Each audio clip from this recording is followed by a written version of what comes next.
Sekarang ya Tuhan, waktunya untuk kami mendengar isi hati-Mu. Mari Roh Kudus urapi hamba-Mu dan urapi setiap kami yang mendengar firman-Mu dengan urapan yang sama, agar firman yang ditaburkan dapat kami pahami dan kami mengerti, sebagaimana Engkau memberikan pemahaman dan pengertian kepada hamba-Mu. Dan jika ada kuasa penguasa roh jahat di udara yang berusaha untuk merebut kebenaran firman, kami tolak dan kami patahkan di dalam nama Yeshua HaMashiach. Kami perintahkan Engkau untuk keluar, tinggalkan tempat ini dan tinggalkan setiap hati dan pikiran kami. Hati dan pikiran kami hanya kami tujukan bagi kebenaran firman saja. Berfirmanlah karena hamba-Mu siap mendengarkannya. Kami sambut firman-Mu demi nama Adonai Yeshua HaMashiach. Haleluya. Semua yang percaya katakan amin. Bapak Ibu Saudara sekalian, pada hari ini saya akan membawakan firman yang saya beri judul Cawan yang Ditumpahkan. Ini merupakan seri khotbah tentang akhir zaman, di mana pada saat-saat ini kita sedang menggenapi firman Tuhan ayat demi ayat.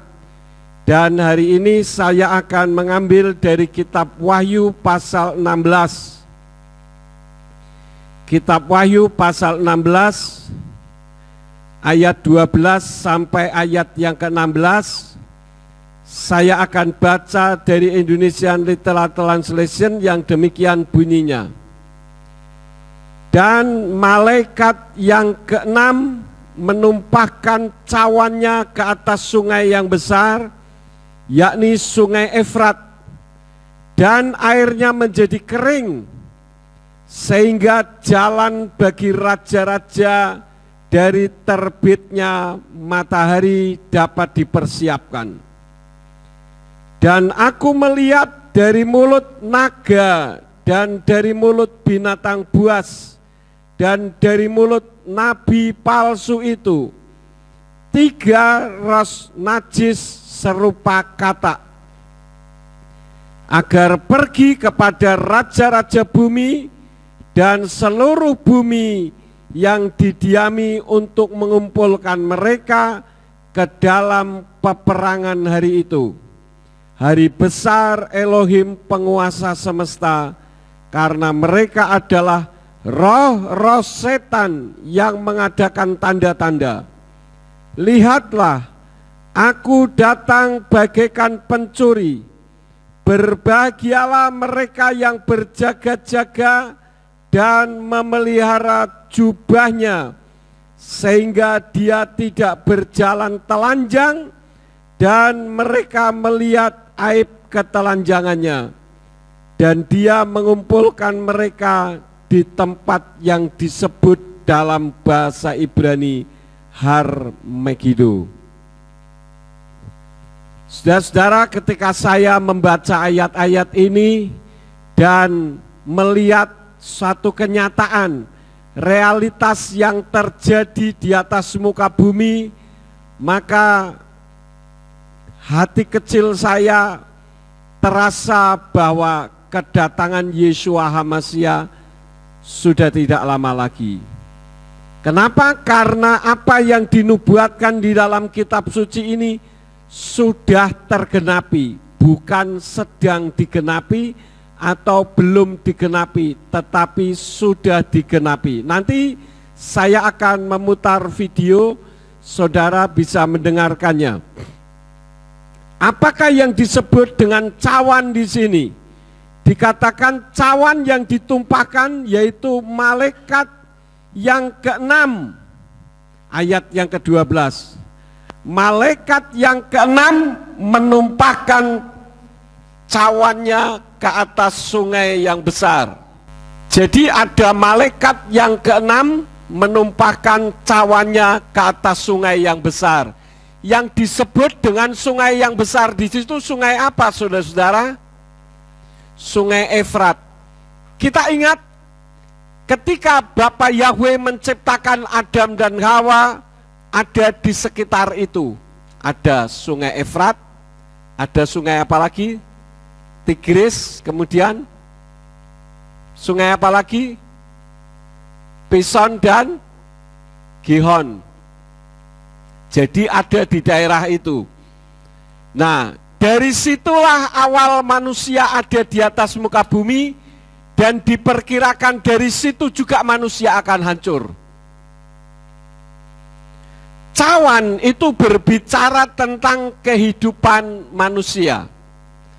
Di dalam kitab Mazmur pasal yang ke-75 ayat yang ke-8 dari Indonesian Literal Translation dikatakan, sebab sebuah cawan berada di tangan Yahweh, dan anggur berbuih-buih penuh campuran, lalu dia menuangkan daripadanya. Sesungguhnya semua orang fasik di bumi akan minum dan menghabiskannya. Jadi berbicara tentang cawan itu hanya sebagai perlambang saja, bukan betul-betul cawan yang kalau zaman dulu sekitar tahun 70-an kalau orang main bulu tangkis menang mendapatkan piala bentuknya seperti gelas begitu ya. Itu bukan seperti itu.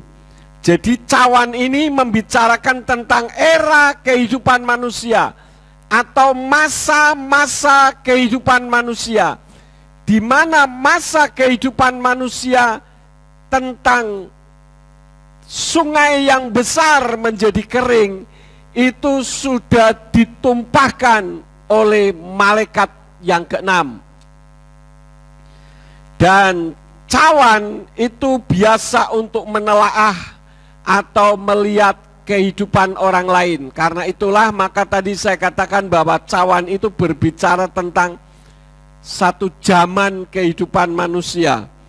Di dalam Kejadian 44 ayat yang kedua dan 5, di sana membicarakan tentang makna cawan.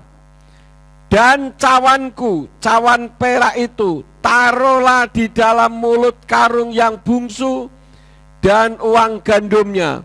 Maka dia melakukan seperti perkataan Yosef yang telah dia katakan. Ini berbicara tentang situasi yang lain, yaitu ketika Yosef akan membawa saudara-saudaranya ke Mitsraim atau ke Mesir.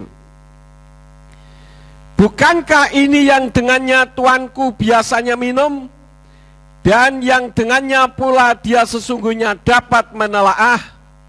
Kamu telah berbuat jahat dengan apa yang telah kamu lakukan. Jadi Bapak Ibu Saudara sekalian, cawan kembali berbicara tentang era atau zaman kehidupan manusia yang harus kita cermati. Kembali ke Wahyu 16 ayat yang ke-12 dikatakan, dan malaikat ke-6, tidak disebutkan siapa nama malaikat yang ke-6 ini, tetapi telah menumpahkan cawannya ke atas sungai yang besar. Pada saat kitab itu ditulis, cawan itu sudah ditumpahkan atau belum? Halo? Belum, ya. Dan malaikat ke-6 menumpahkan cawannya ke atas sungai yang besar, yakni sungai Efrat.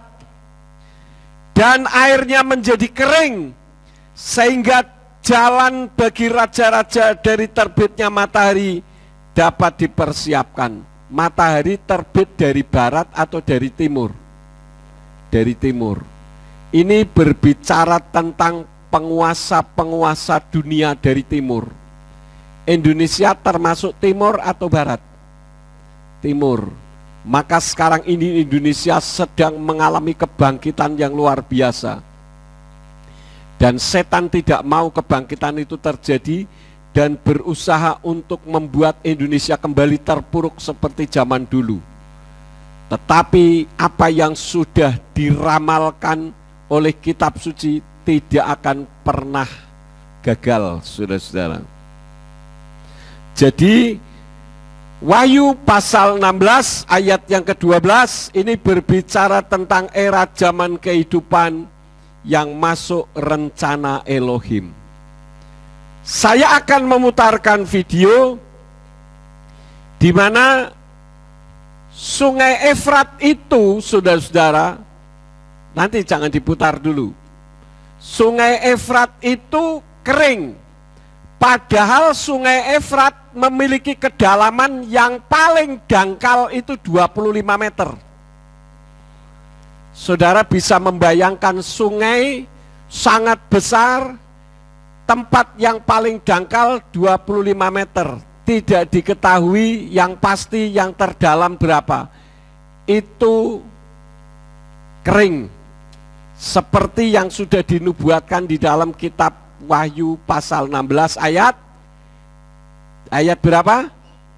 12. Dan yang lebih mengerikan lagi, saudara-saudara, ketika Sungai Efrat itu kering, ternyata di dalam Sungai Efrat itu ada gua-gua.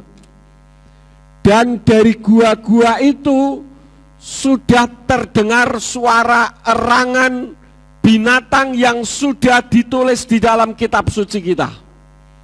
Tadi dikatakan di ayat berapa? Ayat 13. Dan aku melihat dari mulut naga dan dari mulut binatang buas dan dari mulut nabi palsu itu 3 roh najis serupa katak, agar pergi kepada raja-raja bumi. Artinya 3 roh itu nanti akan mempengaruhi penguasa-penguasa dunia dari timur untuk mengadakan peperangan. Dan itulah yang disebut dengan peperangan Harmagedon atau perang Harmagedon. Dan peperangan Harmagedon itu merupakan peperangan yang sangat dahsyat karena akan memusnahkan manusia. Saya pernah membaca artikel kalau senjata pemusnah massal sekarang yang paling hebat itu apa? Nuklir. Kalau nuklir dijatuhkan dengan berat 1,5 ton, separuh dunia akan membeku. Saudara bisa bayangkan betapa dahsyatnya senjata pemusnah massal. Dan nanti di video itu saudara mendengar dari dalam gua yang ada di bawah Sungai Efrat itu terdengar suara erangan 3 roh ini, di mana setan sedang berupaya untuk meronta-ronta supaya bisa keluar. Dan nanti akan tiba waktunya ketika kita mendengar berita terjadi peperangan hebat sehingga nuklir pun sempat campur tangan, berarti 3 roh itu sudah keluar. Nanti saudara bisa melihat bagaimana Sungai Efrat yang sesungguhnya dan Sungai Efrat yang kering. Kita lihat bersama-sama videonya, tolong lampunya dimatikan. The Euphrates River is the longest and the most important rivers in the Western Asia. Starting from Turkey, the Euphrates flows through Syria and Iraq and to Arab, in which empties in the Persian Gulf. The Euphrates River is the largest water supply in West Asia, especially Syria. The Euphrates receives most of its water from rainfall and melting snow, resulting in peak volumes during the month of April through May. Many Syrians use the water of the Euphrates to meet their daily needs. From satellite image, it shows clearly that the Euphrates River is extremely drying up. Strangled by the water policies of Iraq's neighbor, Turkey and Syria, 3-year severe drought, and years of misuse by Iraq and its farmers, the river is significantly smaller than it was a few years ago. But seeing the condition as it is up now, it seems the river will completely dry up till then. In the Bible, the Euphrates was one of the rivers that flows in the Garden of Eden. The river was also marked one of the boundaries of the land promised by God to Abraham and his descendants. In the book of Revelation, it is prophesied that in the future the Euphrates will dry up in preparation for the battle of Armageddon. Revelation 16:16. Then they gathered the kings together to the place in Hebrew is called Armageddon. This verse talks about the kings of the east mentioned in verse 12. Revelation 6:12. The sixth angel poured out his bowl on the great river Euphrates, and its water was dried up to prepare the way for the kings of the east. So from this verse, we also see that before the river dries up, the sixth angel poured out his bowl on it. That means that as of now, the present that we are living in, the sixth angel might have already poured his bowl out. We also see in Revelation 9:14, saying to the sixth angel who had the trumpet, "Release the four angels who are bound at the great river Euphrates." So the four angels who had been prepared for this hour, the day, the month, and the year, were released to kill a third of mankind. This verse doesn't specify if this is going to happen after or before the river dries up, but we have never had a catastrophe or an event that wiped the third of humanity yet. So it is believable that this happens after the drying of the river. Chapter 16 also talks about the kings of the east. It talks about how the kings of the east are preparing. It doesn't specify what they are preparing for. We see that the Battle of Armageddon happens here, so it might mean the preparation for the battle. The chapter 16 also talks about some disaster events about to happen after the drying of the river Euphrates. Revelation 16:13-16. And I saw 3 unclean spirits, like frogs, come out of the mouth of the dragon, out of the mouth of the beast, and out of the mouth of the false prophet. So this particular verse talks about the beast, the dragon that emerges from the water in previous chapters, and also about a false prophet, and how unclean spirits like frogs come out of their mouth. For they are the spirits of devils, working miracles, which go forth unto the kings of the earth and the whole world, to gather them to the battle of the great day of the God Almighty. This verse says that those beings are evil spirits, and also mentions how they can perform miracles.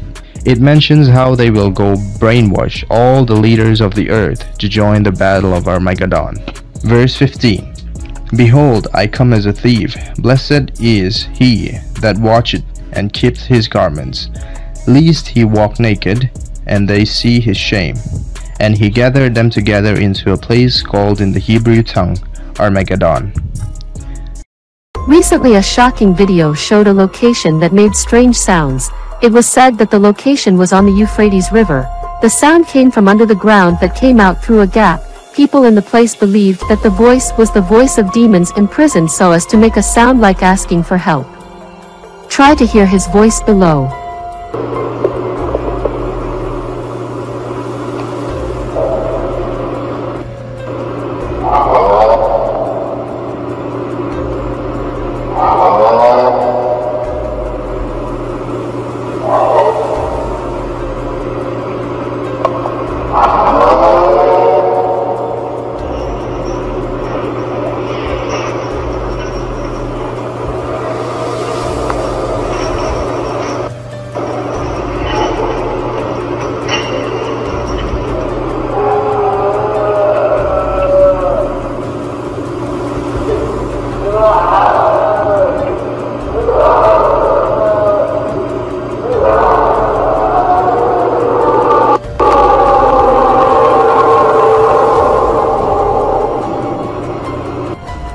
Anyone who hears it will certainly goosebumps and amazed astonishment.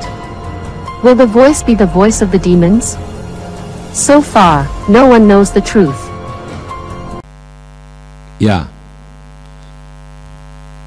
Nah, ini adalah satu kejadian nyata, saudara-saudara, bukan katanya. Jadi di bawah sungai Efrat itu ternyata ada gua yang luar biasa dan gua itu dihuni oleh setan. Dan tadi kita mendengar bagaimana yang men-syuting video ya didekatkan ke tanah, maka terdengarlah suara erangan.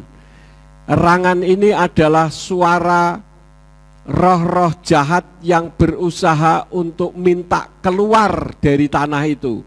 Dan roh-roh najis itulah nanti yang akan mempengaruhi penguasa-penguasa dari timur untuk mengadakan peperangan yang disebut dengan Harmagedon. Dan peperangan ini adalah peperangan yang ditakutkan di seluruh dunia. Dan sekarang ini kita melihat diawali dari perang Ukraina, di mana melibatkan banyak negara. Kalau saya mengungkapkan hal ini, nanti melibatkan negara-negara tertentu yang kalau saya sampaikan, jangan-jangan saya tidak boleh masuk ke negaranya. Tetapi ini sangat mengerikan sekali, saudara-saudara.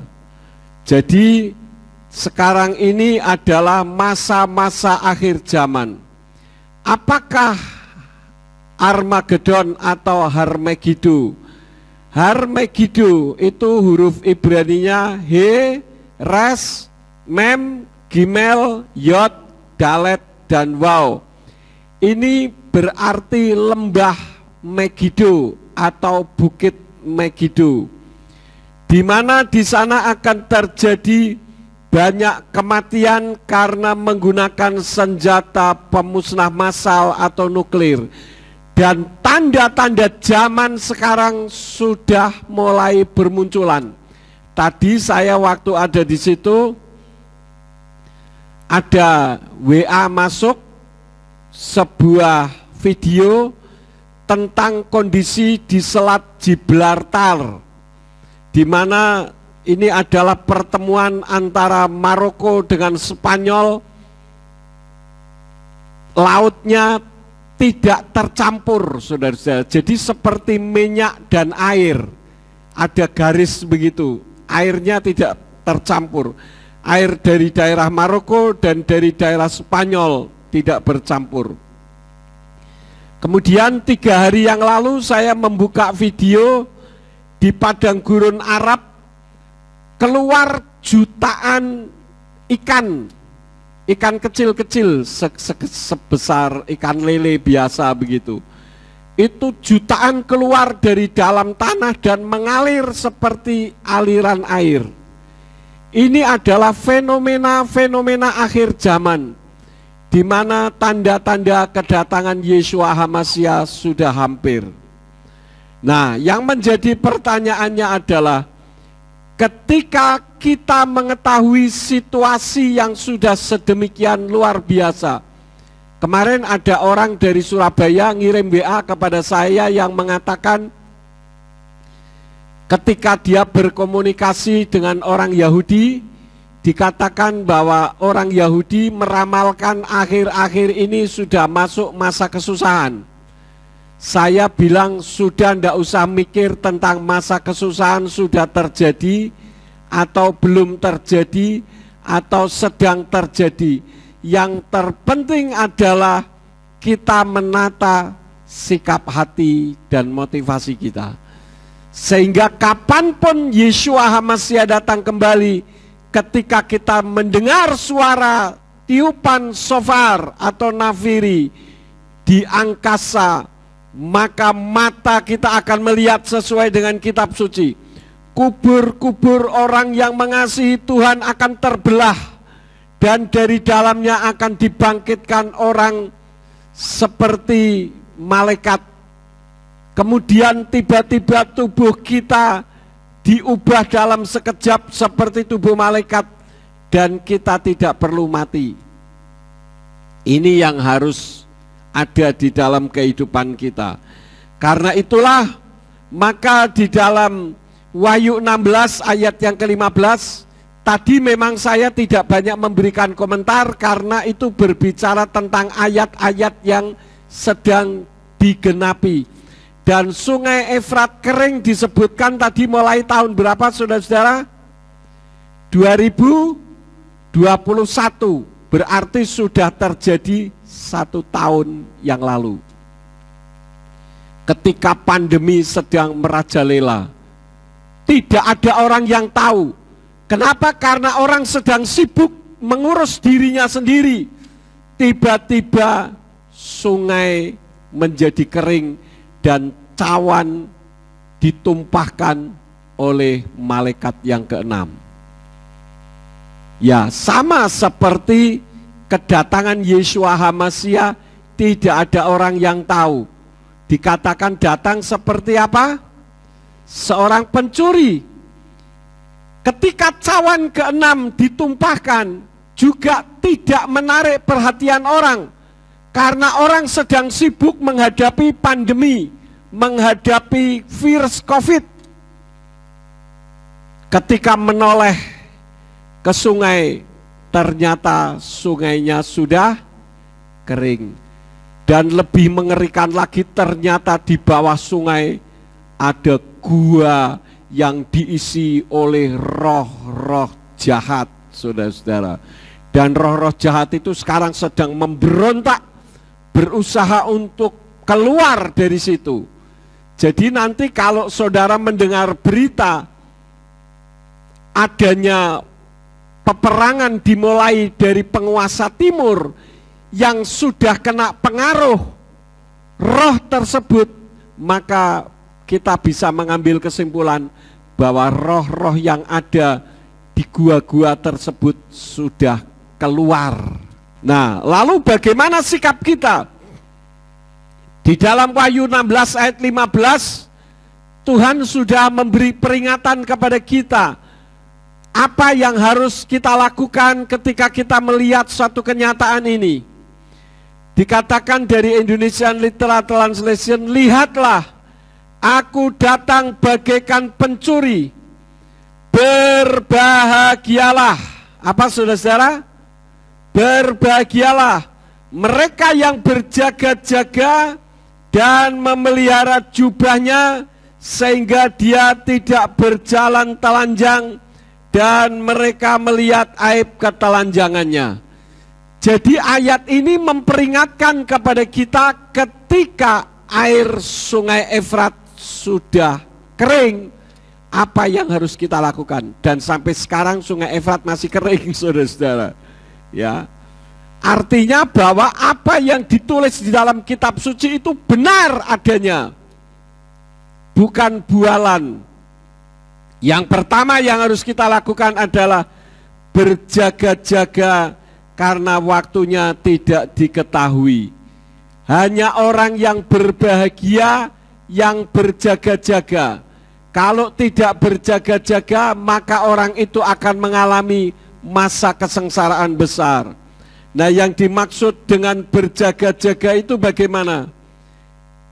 Berjaga-jaga adalah iman yang tidak terpengaruh situasi dan kondisi sekitar kita. Tidak ada istilah mut-mutan. Ya, karena hati saya sedang mood pergi ke gereja, ya saya pergi ke gereja.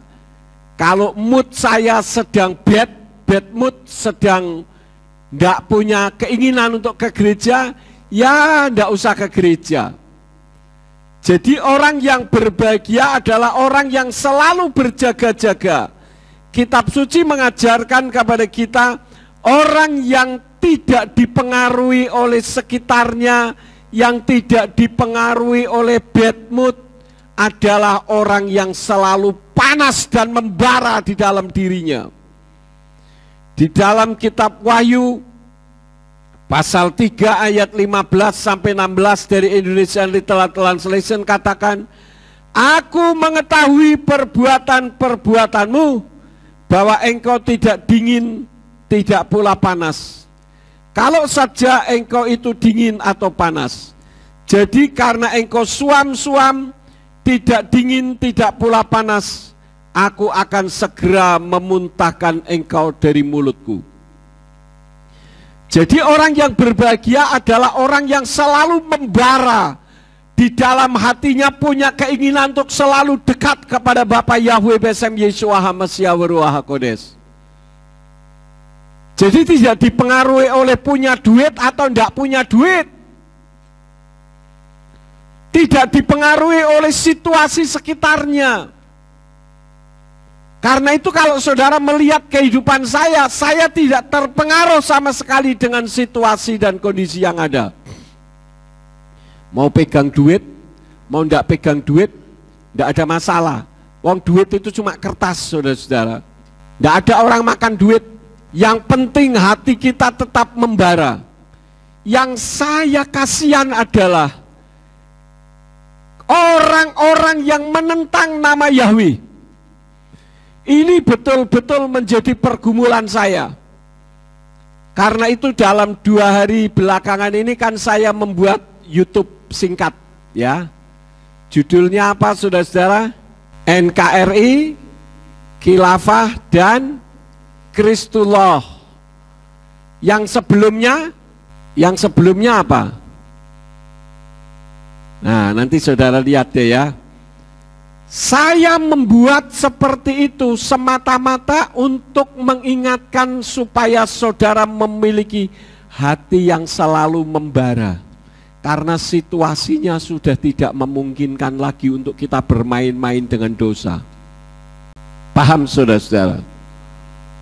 Saya membuat itu dengan kesulitan. Saya mau men-save video tadi saja banyak masalah saudara-saudara. Padahal saya sudah biasa nge-save video dari YouTube. Saya tahu caranya. https://nya itu saya ganti SS. Itu sudah terbiasa. Tetapi untuk men-save itu banyak sekali kesulitannya. Karena saya tahu setan tidak mau dibongkar di depan kita semuanya. Kecuali kalau saya tidak ngerti bagaimana cara men-save video. Itu sudah terbiasa bagi saya. Tetapi saya harus ulang berkali-kali. Sampai komputer saya juga bermasalah. Kenapa? Karena setan tidak mau ditelanjangi. Oleh karena itulah maka yang harus kita lakukan, jangan sampai kita lemah. Sungguh saudara-saudara, saya prihatin dengan orang kalau belum mengenal nama Yahweh, tidak masalah. Karena kita dulu juga tidak mengenal nama Yahweh, kita mengenalnya Yesus dan Allah, Tuhan tidak membunuh kita. Tetapi ketika kita mengerti kebenaran, saya tidak mau membohongi jemaat. Walaupun saya yang harus menjadi korbannya. Saya heran kalau ada orang yang sudah mengerti, tetapi tidak berani mengutarakan. Itu artinya menentang hati nuraninya. Atau pengenalannya hanya sebatas pikiran. Belum diolah di dalam hati, hanya sebatas pengetahuan saja. Padahal nama Yahweh itu berbicara tentang keselamatan. Ingat Kisah Rasul 3 ayat 21, dia harus tetap tinggal di Samayim sampai pemulihan segala sesuatu. Ratusan tahun nama Yahweh, nama Yeshua tidak terdengar. Kenapa tiba-tiba pada akhir zaman ini bermunculan di mana-mana? Kalau saudara nonton YouTube, kemarin saya lihat bagaimana perayaan Sukkot yang dilakukan oleh orang-orang Ibrani terbesar dikerjakan di Israel sana. Dan mereka mengadakan pawai besar-besaran. Dan bahkan disinyalir ada bendera Indonesia juga di sana. Artinya apa? Bangsa-bangsa sudah mengarah kepada kebenaran yang sejati. Bukan berkiblat ke Yunani, bukan berkiblat ke Itali, bukan berkiblat ke Arab, tetapi berkiblat ke Ibrani. Jangan saudara nonton ini senang, oh iya ya, hebat luar biasa, berarti sama, kita juga merayakan Sukkot. Oh bukan cuma itu saudara. Ini berbicara tentang penggenapan nubuatan kitab suci. Karena itu bagi saudara yang punya keluarga, doakan dengan sungguh-sungguh, berikan pengertian apa yang saudara lihat hari ini. sampaikan kepada mereka, jangan takut untuk menyatakan kebenaran, daripada mati untuk selama-lamanya bermiliar-miliar juta triliun tahun, tidak akan ada habisnya. Karena keselamatan itu hanya ada di dalam nama Bapa Yahweh Besem Yeshua Hamasya Waruah Kodes. Kenapa? Karena sorga itu miliknya Yahweh. Sorga tidak pernah dimiliki oleh Allah. Sorganya Allah beda dengan sorganya Bapa Yahweh. Jadi jangan semata-mata berorientasi kepada hal-hal yang ada di lingkungan kita. Soal materi, soal kebahagiaan, soal kenyamanan. Jangan, saudara-saudara. Karena situasinya sudah sedemikian luar biasa. Kalau saya mendengar berita, apalagi pagi ini, tapi kalau saya ngomong nanti jadi tidak karu-karuan lagi soal karena masalahnya masuk ke dunia politik. Ya, ini sangat membahayakan sekali untuk negara kita. Jadi jangan main-main, saudara-saudara. Itu yang pertama. Jadi kita harus berjaga-jaga, artinya apa? Punya gairah, punya kerinduan, punya apa? Desire, nafsu yang besar untuk kita dekat kepada Tuhan. Yang kedua, memelihara jubahnya tetap bersih. Kenapa? Karena kehidupan kita itu sebagai kitab yang terbuka.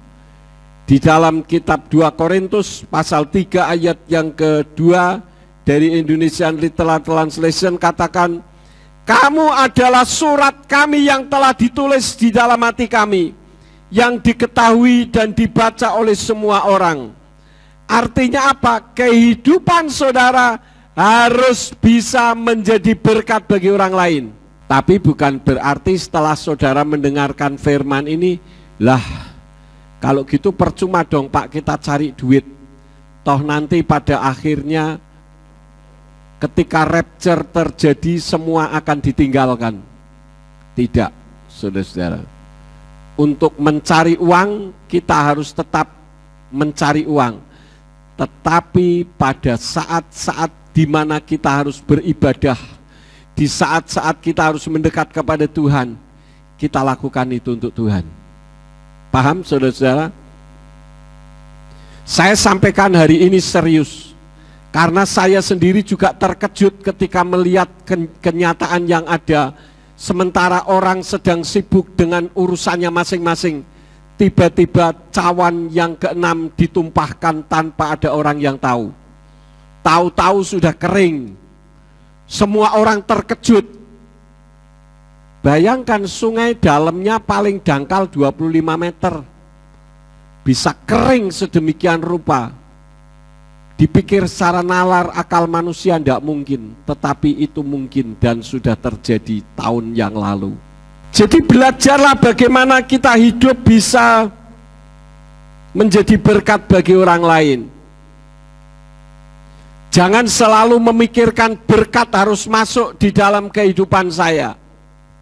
Karena kitab suci katakan, carilah dahulu kerajaan Elohim dan kebenarannya, maka semuanya akan ditambahkan kepadamu. Itu secara otomatis, saudara-saudara. Tidak usah kita memburu. Bahkan kitab suci katakan, jangan engkau punya keinginan untuk menjadi kaya. Karena keinginan untuk menjadi kaya seringkali menabrak kanan, menabrak kiri, menyalahi aturan firman Tuhan. Tetapi untuk kaya boleh atau tidak? Boleh. Bahkan Tuhan memberikan kelimpahan bagi kita. Tadi malam saya menyampaikan di Sukot di Nalirojo, bagaimana Tuhan memberikan hidup berkelimpahan. Bukan hidup berkelimpahan secara materi saja, tetapi juga hidup berkelimpahan dalam kehidupan kekal. Bayangkan saudara-saudara, coba kalau saudara nonton berita, makanya kalau nonton di televisi, jangan nonton sinetron, percuma saudara dibohongin. Nontonlah berita, saudara perhatikan berita-berita itu mengacu kepada penggenapan nubuatan kitab suci kita. Jujur saya sangat bergumul untuk orang-orang yang menentang dan bahkan sampai detik ini pun masih ada yang mengatakan Yahweh itu sesat.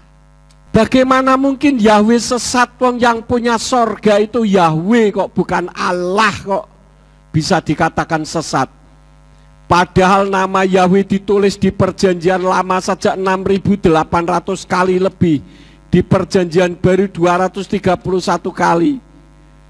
Lah kok dikatakan sesat, sementara Allah yang tidak ada satupun dipaksakan harus ada. Dan yang mengerikan, saya mendengar berita orang-orang Kristen dan Katolik yang ada di Sabah dan Sarawak, mereka demo besar-besaran dengan mengatakan kami siap untuk keluar dari Malaysia kalau kami tidak boleh menyebut Allah. Ini betul-betul ironis, saudara-saudara, menunjukkan orang Kristen tidak kenal siapa Tuhannya sendiri. Saudara adalah orang yang beruntung. Walaupun saudara dikatakan sesat, no problem, karena dikatakan sesat tidak akan membuat kita mati. Betul, saudara-saudara? Sesat kalau bersama dengan Bapa Yahweh pasti masuk surganya Bapa Yahweh.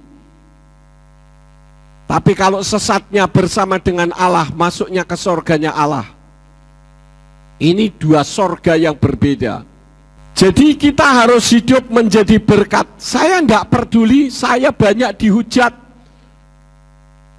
di Facebook, di YouTube, nggak masalah, nggak terpengaruh. Saya 0,01% pun tidak. Ada orang mengatakan begini, Pak Yakob dari dulu kok ngomongnya soal nama saja. Ya saya katakan ya biarin saja lah, kamu dikasih tahu nama saja kok nggak ngerti-ngerti kok. Nggak bisa membedakan antara nama, sebutan, bahasa, budaya. Kok ngomongin saya ngomong soal nama melulu? Karena kamu tidak ngerti apa-apa. Titelnya berderet-deret dari ujung barat sampai ujung timur.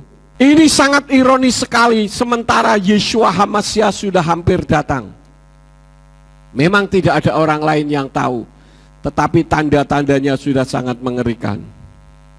Sekarang yang ketiga, tidak telanjang melakukan keaiban. Artinya tidak hanya memikirkan hal-hal duniawi saja. Di dalam kitab Filipi pasal 3 ayat yang ke-18 sampai 19 dikatakan dari Indonesian Literal Translation. Sebab banyak orang hidup yang sering kukatakan kepadamu dan sekarang pun aku mengatakannya dengan menangis, sebagai musuh-musuh salib HaMashiach yang kesudahannya kebinasaan, yang sesembahannya perut dan kemuliaannya ada dalam aib mereka yang memikirkan hal-hal duniawi. Apakah hal ini tidak terjadi? Sangat terjadi. Coba di Indonesia, orang-orang yang korupsi pakai pakaian orange, mereka bisa dada-dada sambil senyum-senyum, bangga dengan kondisinya. Kenapa? Tidak masalah, toh saya dihukum nanti di pengadilan ada pengurangan diskon hukuman, sehingga ketika saya keluar saya masih kaya raya. Ini adalah kejahatan manusia di akhir zaman. Bagaimana orang yang benar menjadi salah, orang yang salah menjadi benar. Secara manusiawi saya geram melihat keadaan kondisi hukum di negara kita, saudara-saudara. Hukum di negara kita ini mengerikan sekali. Siapa yang punya uang, dia yang menang. Pak Yakob punya bukti? Tidak ada buktinya. Tapi kalau bicara soal hati nurani, pasti terbukti. Jadi tidak semuanya harus bicara soal bukti. Bukti bisa direkayasa. Tetapi kalau bicara hati nurani tidak bisa direkayasa. Coba kalau di negara China yang selama ini dibenci negara kita, orang-orang tertentu, oknum-oknumnya. Kemarin ada beberapa orang dari negara China yang menjual organ-organ tubuh di Thailand atau di mana itu. Dibawa pulang semua ke negara China. Di China diapain? Apakah dilepas? Enggak, tembakin satu-satu kepalanya. Jadi ada orang-orang dari negara-negara tertentu yang dijanjikan kerja di satu negara mendapatkan gaji sangat besar, saudara-saudara. Dan orang banyak berbondong-bondong ikut tapi ternyata setelah sampai di sana dibunuh, organnya diambil. Organ mata, organ ginjal, organ hati, semua diambil, dijualin. Nah ini ketangkap polisinya di sana, kemudian dideportasi pulang sampai negaranya tidak ada ampun, ditembaki satu persatu. Kalau Indonesia, dada sambil senyum-senyum, otaknya sudah pindah di kaki, saudara-saudara. Bajunya orange, tanda menjadi tahanan. Bahkan ada yang bangga, saya tidak bisa ditahan. Ini betul-betul mengerikan, saudara-saudara. Ini padahal era Jokowi. Bagaimana dengan era-era yang tidak menegakkan kebenaran? Era menegakkan kebenaran saja seperti ini. Karena itu saudara dan saya harus berbeda. Harus berbeda. Paham, saudara-saudara? Supaya ketika tiba-tiba Yeshua HaMashiach datang kembali, malaikat meniup shofar sangkakala, maka kita akan terangkat. Mungkin bilangan kita termasuk kecil, termasuk sedikit, no problem. Kebenaran tidak harus besar. Dulu waktu pertama kali saya menyampaikan, ada berapa banyak gereja yang menggunakan nama Bapak Yahweh? Tidak ada. Tapi bukan berarti kita surut. Saya sampai kapanpun, bahkan sampai mati, saya akan tetap berbicara tentang nama. Sampai orang Kristen di Indonesia menyadari bahwa nama Allah itu tidak ada kaitannya dengan kekristenan. Christian Prince, seorang Islamologi yang mengetahui tentang masalah ini, dan beliau adalah Kristen Arab, pun mengatakan bahwa nama Allah tidak ada kaitannya dengan kekristenan. Masih juga tidak dipercaya. Yang dipercaya pendeta anu. Kapan percayanya firman Tuhan? Saya sampaikan ini geram sekali dan sangat serius pada hari ini, saudara-saudara. Karena apa? Kedatangan Tuhan itu sudah tidak lama lagi. Tapi kita harus tetap melakukan aktivitas. Jangan lemah, jangan kendor. Orang boleh bebas dari hukuman di negara Indonesia. Yang korupsi semakin besar, diskonnya di pengadilan semakin besar. Terbukti Jaksa Pinangki, saya sampaikan nama ini karena ini sudah bukan rahasia umum. Berapa persen dia dapat diskon? 60%. Ibu-ibu kalau belanja di mall, kalau ada tulisan diskon 60%, kira-kira bagaimana? Oh, tertarik. Jangankan diskon 60%, diskon 10% saja, atau dapat kupon tambahan saja, beli supaya dapat lebih murah. Ini diskonnya 60%, bayangkan saudara-saudara. Makanya di negara Indonesia, Presiden Joko Widodo mengatakan untuk mengesahkan undang-undang pemiskinan, perampasan harta, korupsi. Mana ada yang berani? Sampai detik ini belum disahkan. Karena kalau disahkan jangan-jangan habis semua mereka. Karena korupsi sudah berjamaah. Katanya anti korupsi. Kalau anti korupsi, kalau ada undang-undang anti korupsi yang menyatakan bahwa akan bisa merampas harta milik yang korupsi, kan sebetulnya menunjang dan benar. Betul tidak, saudara? Lah kok malah tidak mau disahkan? Tidak usah ngomong asas praduga tak bersalah, pasti terlibat. Bisa tidak bisa? Kalau tidak terlibat, pasti dia akan ngotot dan berani mengatakan kebenaran. Karena itu hati-hati. Saya akan tutup dengan satu ayat terakhir, 1 Kepa atau 1 Petrus 4 ayat 17 sampai 18 dari Indonesian Literal Translation. Sebab inilah saatnya untuk memulai penghakiman dari Bait Elohim. Dan jika pertama-tama dari kita, bagaimanakah akhirnya dengan mereka yang tidak taat kepada Injil Elohim? Dan jika orang yang benar diselamatkan dengan susah payah, bagaimana orang yang fasik dan orang-orang berdosa akan nyata. Kasus besar di negara kita, apa agama mereka? Kristen semua, Katolik, yang katanya ngerti kebenaran.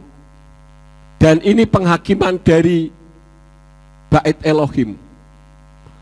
Karena itu dalam kesempatan hari ini, mari kita lihat situasi dan kondisi kita.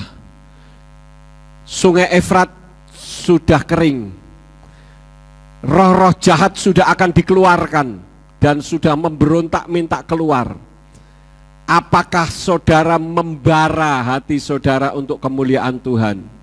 Ataukah saudara masih biasa-biasa saja, masih berkutat urusan-urusan duniawi? Saudara sendiri yang bisa menjawabnya. Saya tidak akan memperpanjang firman, biarlah firman ini menjadi bahan renungan bagi kita semua. Amin buat firman Tuhan. Bapak Yahweh, kami sangat bersyukur pagi hari ini boleh mendengarkan kebenaran sabda-Mu yang kembali mengingatkan kepada setiap kami bahwa apa yang Engkau katakan adalah ya dan amin. Haleluya. Adalah benar adanya. Sehingga banyak hal yang dinubuatkan dalam kitab suci hari-hari ini terus tergenapi dan akan semakin tergenapi. Maka Tuhan, ketika kami menyadari kedatangan Yesus Hamasiah sudah semakin dekat, jadikan kami semua pelaku-pelaku sabda Tuhan, untuk kami berjaga-jaga dalam kehidupan kami, untuk kami menjaga hidup kami, perbuatan kami, jubah dalam hidup kami ini bersih adanya. Kami tidak telanjang, tidak ada aib, tidak ada dosa yang kami hidupi Tuhan. Dan kami percaya hanya Roh Kudus yang memampukan kami. Kami sendirian tidak mampu. Untuk itu tolong setiap kami dan berikan kami Tuhan hati yang mengasihi jiwa-jiwa. Haleluya. Supaya mereka diselamatkan Tuhan. Pakai setiap kami memberitakan kebenaran, supaya tumbuh iman dalam keluarga kami, kerabat kami, tetangga kami, sehingga kami boleh menuai jiwa-jiwa bagi kemuliaan nama-Mu. Terima kasih Tuhan, berkati hamba-Mu Bapak Gembala Yakub Sulistyo yang sudah menyampaikan isi hati-Mu. Berikan kekuatan ekstra, umur yang panjang untuk beliau terus berkiprah dalam pekerjaan Tuhan, menjadi berkat bagi banyak orang. Berkati semua yang sudah hadir di tempat ini maupun juga seluruh jemaat-Mu yang ikut beribadah di rumah mereka masing-masing. Terima kasih Bapa, segala kemuliaan hanya bagi-Mu. Demi nama Adonai Yesus Hamasiah kami sudah berdoa dan mengucap syukur. Haleluya. Amin. Silakan duduk. Kita akan akhiri.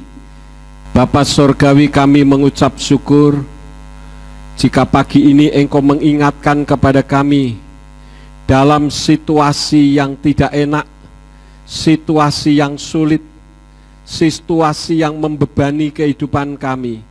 Engkau masih menghendaki supaya iman kami tetap membara seperti api, sehingga ketika Yeshua Hamasiah datang kembali untuk yang kedua kali, tidak membiarkan kami tertinggal di atas muka bumi ini. Apa yang firman-Mu sudah sampaikan bukan untuk menakut-nakuti jemaat, melainkan untuk mengingatkan supaya kami selalu waspada, mengingat kedatangan Tuhan sudah demikian singkat. Berkati seluruh jemaat yang telah mendengarkan firman-Mu, baik yang ada di ruangan ini maupun dari rumah masing-masing.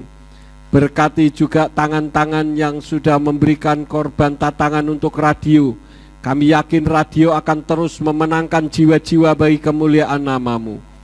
Berkati semua yang sudah ambil bagian di dalam pelayanan pada hari ini. Engkau pakai semakin hari semakin heran. Kalau sebentar kami akan pulang, kirim malaikat Tuhan untuk menjaga melindungi kami, tibakan di rumah masing-masing dengan selamat, baik yang ada di Ambarawa maupun yang dari luar kota Ambarawa. Dan Engkau tolong Tuhan, pertemukan kami di waktu yang akan datang dengan iman yang lebih baik dari hari ini. Terima kasih, sekarang berkatilah kami karena kami siap menerima berkat daripada-Mu. Mari kita angkat kedua belah tangan kita untuk menerima berkat Yahweh. Yefarka Yahweh weyus mereka. Yahweh memberkati engkau dan memelihara engkau. Yaer Yahweh pana oleh kawikuneka. Yahweh menyinari engkau dengan wajahnya dan memberi engkau anugerah. Yisa Yahweh pana oleh kawiyashem leka shalom. Yahweh menghadapkan wajahnya kepadamu dan memberi engkau damai sejahtera. Diberkatilah engkau di kota dan diberkatilah engkau di ladang. Diberkatilah buah kandunganmu, hasil bumimu dan hasil ternakmu, yakni anak lembu sapimu dan kandungan kambing dombamu. Diberkatilah bakulmu dan tempat adonanmu. Diberkatilah engkau pada waktu masuk dan diberkatilah engkau pada waktu keluar.